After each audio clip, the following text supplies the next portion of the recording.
Hello, everyone. Thank you for joining me for a quick astrological snapshot of the late O.J. Simpson, who died on April 10th, 2024, at the age of 76 from cancer. I'm not going to cover all of the aspects of his chart. I'll focus primarily on Saturn, Pluto, and Jupiter, planets of imprisonment, obsession, and freedom, respectively. I'm focusing on these three planets because throughout his life, O.J. has had to wrestle with these conflicting energies. There were times where he experienced limitless freedom and opportunity as a rich and famous Black athlete in the post-civil rights era. But on the other hand, for a significant portion of his life, at least 30 years, he's had to carry a heavy karmic debt due to the murders of his ex-wife, Nicole Simpson, and her friend, Ron Goldman, in 1994. And as a result of these two murders, O.J. basically became one of the most hated men in America literally overnight. In this reading, I will not share my personal opinions about the murder trial. I'm only interested in the lessons that O.J. learned about the responsibility that comes with great power. This is a lesson that he failed to learn in previous lifetimes. Now, I'm going to discuss the murder trial more extensively when I do this industry reading for O.J. and Nicole Simpson. So O.J.'s story is significant because O.J. was one of the first Black post-civil rights superstars who presented themselves as apolitical, unlike Muhammad Ali, his contemporary, who was only 5 years his senior. Muhammad Ali famously went to prison and was stripped of his gold medals and boxing titles because he refused to enlist in the Vietnam War due to his political and religious beliefs. His imprisonment was a warning to Black celebrities in general who wanted to use their fame and their money to liberate and empower the masses instead of playing the court jester for the capitalistic system. O.J.'s manufactured fame ushered in a generation of self-centered celebrities who wanted to be celebrated not for their selfless sacrifices, but for their exceptionalism as talented and wealthy tokens, because according to this generation, the optics of their success could be used as a tool to change society for the better. So after Muhammad Ali's protests, the kingmakers of the entertainment industry used Black celebrities to manipulate marginalized people into believing that they can achieve socioeconomic equality if they play the game like O.J. Non-Black boomers had similar clashes with tradition, authority, and institutionalized power, which manifested in the hippie counterculture movement, which was obsessed with youth, freedom, and breaking social contracts drafted by an older, conservative culture. This movement gave birth to musicians like Jim Morrison of The Doors, Jimi Hendrix, The Beatles, and infamous cult leaders like Charles Manson.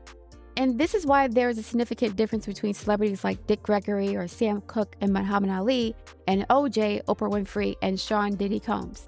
Black celebrities who get too political are assassinated either literally or figuratively, as was the case of Michael Jackson, Colin Kaepernick, and a plethora of others.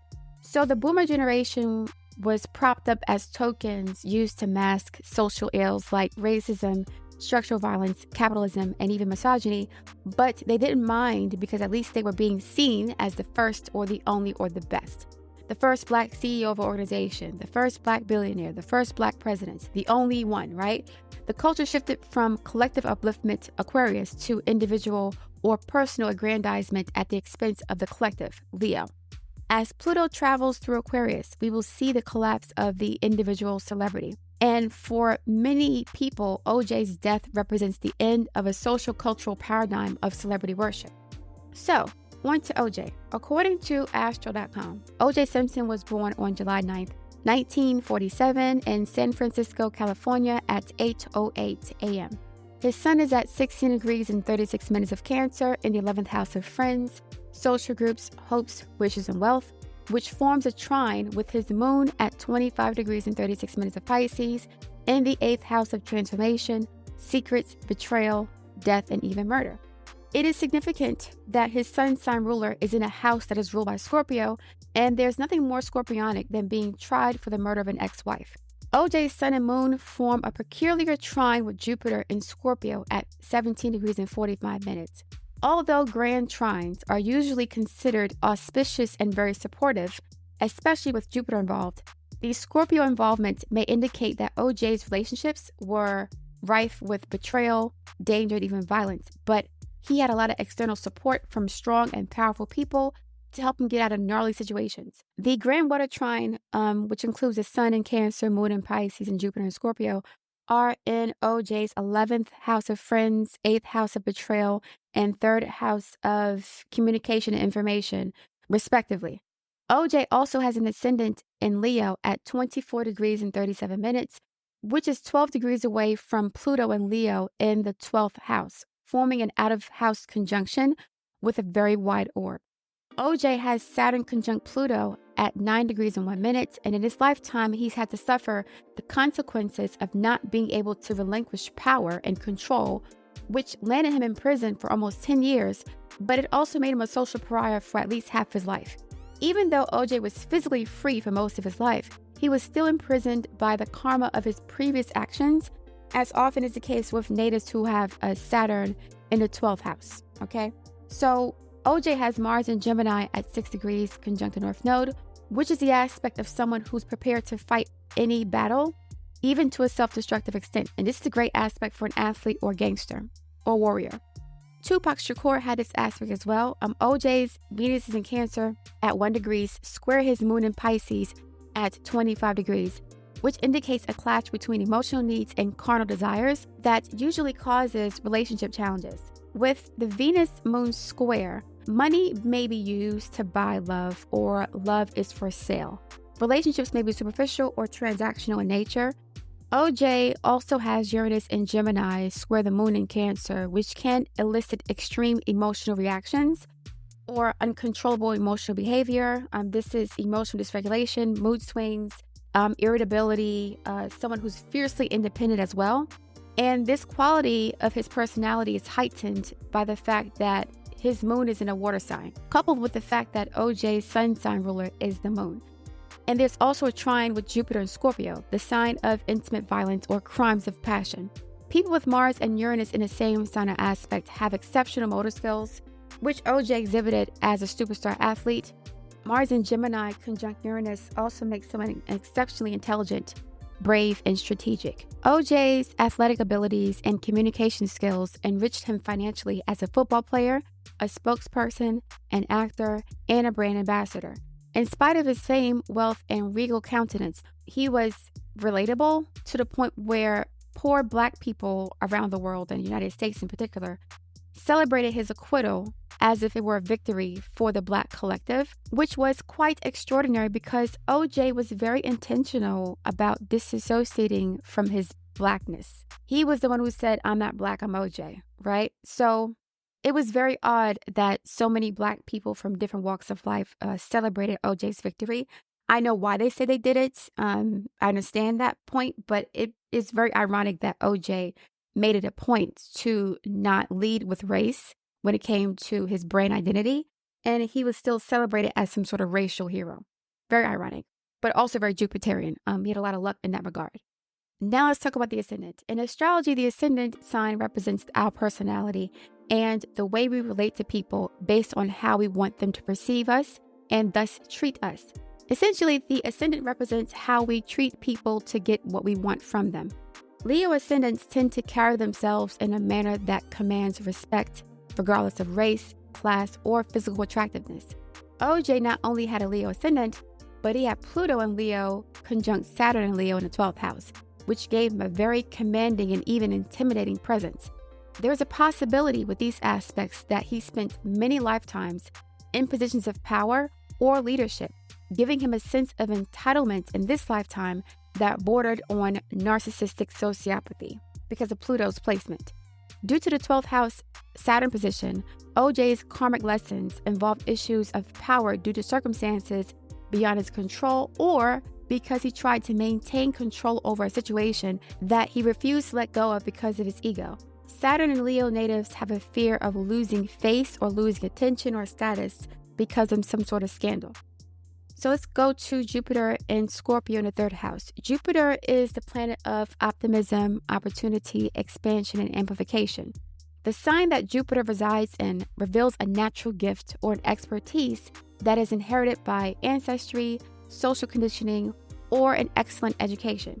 It also represents the types of individuals who come to the aid of the native, So Jupiter and Scorpio natives receive assistance from scorpionic types. Could be criminals, law enforcement, gang members, spies, etc.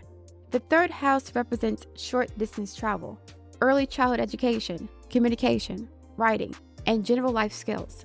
With Jupiter in the third house, OJ was a very charming and intelligent communicator with a deep masculine voice, which garnered him both respect and reverence regardless of his social station. Like Tupac Shakur, OJ had Jupiter in Scorpio and Mars conjunct the North Node. These people are fearless and they enjoy exhibiting their courage and strength, even to extremes, to the point where they, get involved in a lot of gnarly, dangerous situations. Jupiter in the third also indicates someone who spends a lot of time in court for various reasons. So in the past, when I've discussed Jupiter and Scorpio, I've stated how fortunately unfortunate this placement is. People with this placement are often caught up in tumultuous situations that are dangerous and even life-threatening. Their luck doesn't come from avoiding danger per se. It comes from attracting the danger by way of daredevil activity and then surviving the fallout, the war, the battle. They have a killer instinct for navigating through the most harrowing situations and circumstances because they have a lot of experience doing so. Natives with Jupiter and Scorpio have had multiple lifetimes or early childhood experiences where they would have to survive the plots and schemes and secret machinations of very powerful enemies. Unlike many other natives, Jupiter and Scorpio natives have an affinity for menacing or even dangerous individuals with power, like criminals or gang members or drug dealers or government officials, even police officers and assassins. These people get the Jupiter and Scorpio native involved in very harrowing yet transformative experiences, and they become experts at turning tragedy into triumph or using strategy to avoid capture. Rappers like Tupac, DMX, and Lil Boosie all have this placement in their natal charts. Lil Boosie survived death row in one of the most racist states in the country, only to be released and enriched with even more money and fame as a social media influencer. DMX spent years in and out of prison and detention centers due to his oppositional defiant disorder, yet these experiences gave him credence and legitimacy as an artist, which ultimately benefited him financially as well. Many people with Jupiter and Scorpio have at least one experience of escaping a near-death or very dangerous situation because of their bravery and their optimistic attitude in the face of calamity. These people are extremely brave and resilient and confident in their ability to survive, but that can make them reckless as well. And their recklessness increases the occurrence and magnitude of painfully transformative experiences like going to jail, getting shot at, getting robbed, or experiencing some sort of deep betrayal. Now, OJ has Saturn and Leo square Jupiter and Scorpio. He also had Pluto and Leo square Jupiter and Scorpio. At some point in his life, OJ felt trapped. There was no way of escaping the karma of his scorpionic actions, which could have been a variety of things. Betraying his first wife to be with Nicole, being physically abusive and controlling Nicole, indulging in drugs, getting a divorce, being reckless to the point of cockiness and self-sabotage. All of these actions, indirectly or directly, led up to his imprisonment in 2008 when the transiting Saturn and Leo, which is natally in his 12th house of imprisonment, it entered his first house, where his ascendant is. So Saturn square Jupiter natives struggle with controlling behavior. They can only feel free if someone else is bound or trapped or forced to engage with them in the way they see fit or based on whatever they believed in. OJ felt free to love Nicole only if he had complete control over her life. And once she broke free, his ego was bruised. Okay, Saturn and Leo. So he became obsessed with regaining control over Nicole and thus his own life. This again is another aspect for a king or dictator or ruler who demands absolute obedience and servitude from his subjects. And if he doesn't get that, the subject is tortured or killed or, ostracized or exiled from the kingdom. So OJ has Saturn and Leo in the 12th house. This placement can portend a loss of freedom, legacy, and social status due to depression, guilt, illness, imprisonment. This is the feeling of being weighed down by mistakes, karmic punishment, or a great sense of loss due to selfish behavior. Saturn in the 12th in Leo can also bring about chronic depression, which is caused by loss of status, power, and fame. So people with Saturn and Leo may have a compulsive need to be the center of attention, as they may have been physically or emotionally neglected by one or both parents as a child.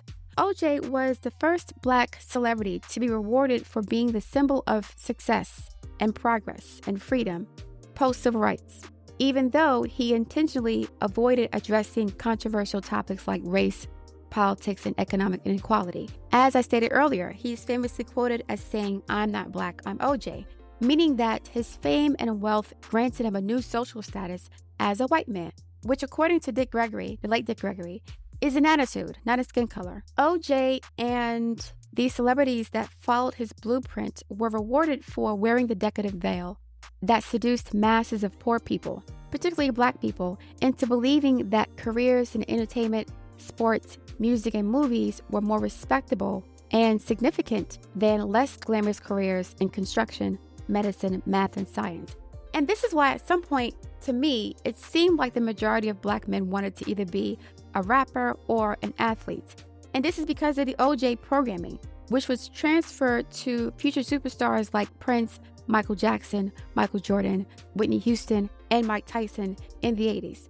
I think at some point in OJ's life, he may have realized that he was being used or played, and he could have had some hidden guilt about being in this position, which I think with the Saturn and Leo 12th house placement made him subconsciously overcompensate by being self-destructive, using drugs, sex, and violence to prove that he was in fact a free white man who could enjoy the freedoms denied to other Black people living in a racialized country. Now remember, OJ was born in San Francisco during Jim Crow. OJ has Pluto and Leo in the 12th house, which indicates multiple lifetimes of living a debaucherous lifestyle bordering on narcissistic self-indulgence and energy harvesting by way of attention, adulation, and worship befitting of a king or an emperor. There are multiple chart placements that indicate in past carnations OJ lived a life of leisure, power, and prestige. His personality and countenance in this lifetime matched that frequency. He carried himself like a celebrity, and so he became one. His chart ruler, which is the sun, is in a sign of Cancer, another indication of previous incarnations as royalty. So in astrology, the 12th house represents endings, release, loss, imprisonment, karmic debts, depression, and guilt. With Saturn in the 12th house, OJ was haunted with feelings of powerlessness throughout his life, and he will become self-destructive to resolve those feelings. If I destroy myself or other people, how powerless am I really? And this could be one of the reasons why, as a child or as a young man growing up, OJ joined a gang and he was briefly incarcerated. And, his first wife said that he had some personality issues when she met him. So it's not surprising that OJ ultimately ended up in the situation he was in with Nicole Simpson. I'm going to get into OJ's childhood and his past in the synastry reading with him and Nicole Brown, okay? So yeah, with Saturn in the 12th house square Jupiter in the 4th house, many of OJ's scorpionic indiscretions were kept hidden from the public until Nicole's death on June 12, 1994. Now, looking at Nicole's chart, there's definitely a past life connection between them. Ironically, like OJ, Nicole also had Jupiter in Scorpio. And based on her chart configurations, a Cancer male may have not only been involved with her death, but Ron Goldman's death as well. Ron Goldman was also a Cancer like OJ. In fact, both Ron and Nicole have Venus conjunct Mars in Cancer, which sometimes indicates domestic violence or being severely injured by or because of a romantic connection due to emotional impulsiveness. Nicole also had Pluto and Virgo square her sun in Taurus. Pluto and Virgo can represent organized crime or people who are in the business of killing, like assassins, henchmen, and mercenaries. Throughout the 1960s in the United States, we had many political assassinations that were very public, and the Pluto and Virgo era lasted from 1958 to 1971. Many Pluto and Virgo natives who were born during this period became murderous drug kingpins during the 1980s and the 1990s. So because of the Venus-Mars conjunction in both Nicole and Ron's chart, there is a possibility that a Cancerian male, Mars in Cancer, ordered a hit job from a criminal organization to absolve himself from any responsibility for their deaths. When I do this industry reading, I'm going to share why I believe there's a strong possibility that OJ had a personal relationship with the people who killed Ron and Nicole. I honestly am surprised that OJ was never put on trial for murder conspiracy. So back to Saturn and Leo in the 12th house. With the Saturn placement in Leo in the 12th house, OJ felt slighted by Nicole pulling her energy and attention away from him. This caused narcissistic injury that severely bruised his ego, and he ultimately grew more and more desperate for Nicole's attention and validation to the point of obsession, as Pluto is also in conjunction with Saturn, square Jupiter and Scorpio. OJ had a difficult time letting go of this relationship because for OJ, Nicole represented a social status symbol for him. Her sun is in conjunction with his midheaven. So when she got her freedom and his money and his children, unfortunately, this activated the Pluto square sun aspect between OJ and Nicole, and it also activated the Pluto square Jupiter aspect in OJ's natal chart. There was an obsessive desire that he had to regain control over this relationship or over Nicole. As far as relationships, Pluto square sun aspects can elicit feelings of obsessive, compulsive, controlling, dominating, manipulative behavior, okay? At some point, OJ and Nicole felt like they were each other's property, and OJ never let go of those feelings. He felt like Nicole belonged to him based on the synastry aspects in their chart. So at some point, that Pluto energy made the relationship passionate, but also very combative and competitive. And that leads me to Pluto in the 12th house specifically. Pluto in the 12th can cause a loss of power due to selfishness, narcissism, and an abuse of power. Natives of Pluto and Leo have a compulsive need for power, obedience, and fame or infamy. This attention is often garnered by extremely narcissistic or self-centered behavior that is very destructive to other people. The Pluto and Leo generation gave rise to the cult of personality. We saw this dynamic play out during World War II with Adolf Hitler, Benito Mussolini, and even FDR, because for this generation, attention gives them the power to affect broader social change. Aquarius. The Boomer generation had almost a visceral contempt for the menial agricultural or factory jobs that were, held by their silent generation ancestors. They wanted the opportunity and freedom to express their individuality and their creativity, so they instigated massive social movements like the Civil Rights Movement or the hippie counterculture movement that gave them the freedom to break away from traditional roles that were the basis for a family-oriented or Cancerian society. For this generation, self-governance or autonomy was necessary for happiness and fulfillment, even at the expense of collective or communal structures. This was a generation of Studio 54, Soul Train, and unfortunately the first wave of the drug epidemic, which completely shattered the traditional dynamics of family, community, and interpersonal relationships in the United States. With Pluto and Leo in the 12th house, OJ had a difficult time relinquishing power in relationships. He became obsessed with exerting his control in covert ways. Although OJ acted as if he was at peace with his divorce from Nicole, in reality, he was very bitter about it. He became almost obsessed with regaining his power through covert 12th house means, or Jupiter and Scorpio means. And again, with Pluto and Saturn square Jupiter and Scorpio methods were used to satiate or release OJ from his obsession with losing power over Nicole. To be quite honest, and I haven't really thought about this before doing this reading, I would not be surprised if OJ stalked Nicole with this Pluto in the 12th house conjunct Saturn and Leo placement. I would honestly be surprised if OJ was not involved with Nicole's murder to some extent. I don't think he did it himself. He was too rich and powerful to do that, and too smart, to be honest. I think he had the money and the power and the fame to do it on his own. That's not a personal opinion per se, just based on what I'm seeing in his chart, which I really didn't have a chance to look at prior to this interpretation. I'm not going to discuss OJ's father being, a drag queen, which I believe was a source of great shame and embarrassment for him. And he hid that and kept it close to his chest for a long time. In the months before Nicole was killed, OJ threatened her.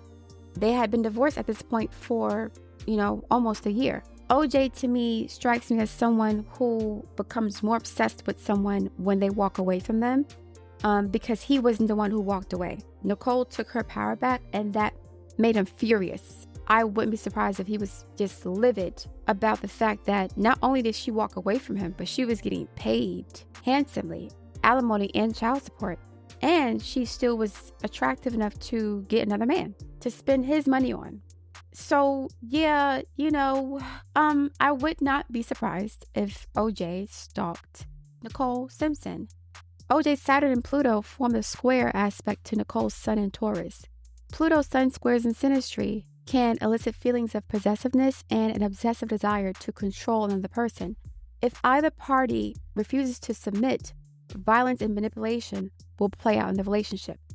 When Pluto is significant in anybody's chart, even in a synastry reading, there's going to be a competition for power and control over time, energy, and resources, okay? And I suspect that Nicole took some of OJ's power away by divorcing him and winning all this money. Now, looking at his natal chart, more than likely, OJ was furious about this divorce to the point of obsession and bitterness, unlike the divorce he had from his first wife, which was caused by his affair with Nicole. There is a possibility that in OJ's mind, he could only release the negative emotions from this divorce by removing the person who triggered these feelings. I think OJ had the attitude of, if I can't have you, nobody else can. Looking at the aspects in his chart and the synastry between him and Nicole, yeah. With Jupiter in Scorpio in the 3rd house, square Saturn in the 12th house, there's also a possibility that OJ were surveilling or watching or spying on Nicole, hiring people to follow her every move. He needed to know where she was and who she was with at all times, because that may have been his way of maintaining control over her. But the 12th house is the house of hidden enemies and secrets, and Scorpio is a sign of secrets and intimacy. So this was something that Nicole was unaware of. I think Nicole was aware that OJ was obsessed with her and very angry, but I don't think she knew the drastic measures he had taken or he was going to take to assert control and dominance over her to the point of spying on her. Like I said, I never paid much attention to this OJ story. I've seen a couple of interviews that he's done in the past. I did not watch the documentary that they did on Netflix or the biopic they did or the reenactment of this whole scenery. I felt like it was sensationalized and a bit tacky to sensationalize such a tragic situation. This story became media fodder for years and is still very controversial. But looking at OJ's chart, he was a very scary person. You would never imagine that he was like this because of the way he presented himself in interviews and his fame and his charm and his, the way he speaks and the way he carries himself. But OJ is a very scary person because he was very intelligent, calculated, wealthy, but also ruthless. And looking at Nicole's chart, at the very least, he was obsessed with her. And his obsession with Nicole actually grew in intensity as she moved on with her life, which is why she was attacked while she was with Ron Goldman. As I mentioned before with the Saturn-Jupiter square, OJ had to control Nicole to feel like a powerful, free white man. And it's honestly giving Othello the Moor and Desdemona, which I'll discuss more in the Nicole Brown, OJ Simpson synastry reading. So yeah, initially I didn't believe that OJ did it per se, or it was always some suspicion. I don't think he was the one who attacked Nicole. I think he was involved though. I think he knew about it prior to it happening, based on the amount of vitriol and venom he had towards Nicole for divorcing him. He threatened to kill her in the months before her death, okay? And Nicole was involved with some seedy characters because of her drug addiction, Jupiter and Scorpio. I understand that part, but at the same time, the nature of the murder was very personal. She was almost decapitated alongside Ron Goldman. And, looking at some of the aspects in OJ's chart, he almost felt entitled to get justice in his own way because he felt like something had been taken from him. I wouldn't be surprised if this obsession with power was due to his father being a drag queen openly and dying from HIV as a result of his homosexual activities in the 80s. I would not be surprised if OJ hid that resentment and anger and shame, and him losing control of Nicole triggered those feelings of not having control of what his father was doing as a cross-dresser who was gay. But anyway, I'm out, guys. Thank you for listening. I'm sorry if I repeated myself. I'm trying to get my thoughts together, but I look forward to reading your feedback. Please like, share, and subscribe, and I'll speak to you soon.